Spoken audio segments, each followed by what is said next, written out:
তো আজকে আমি করতে চলেছি রান্না। তো এই হলো আমার রান্না খাওয়ার, চলো রান্না স্টার্ট করা যাক। তো প্রথমে আলু বয়েল করে নিয়েছি, আর যেগুলো জিনিসপত্র দরকার পেঁয়াজ, লঙ্কা, আদা, রসুন আর আলু সিদ্ধ করার পর সেটা ময়দা দিয়ে ভালো করে মেখে নিয়েছি। তো তোমরা আইডিয়া করতে পারছো আমি কি বানাতে চলেছি।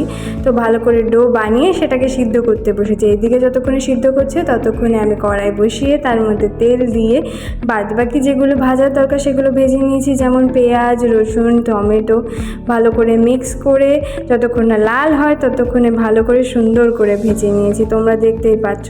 তো সুন্দর করে ভেজে নেওয়ার পরে কয়েকটা মশলা দেওয়ার দরকার, তো সেগুলো দিয়ে নিয়েছি। আর তার মধ্যে দিয়েছি আমরা চিজ, না হলে হয় না।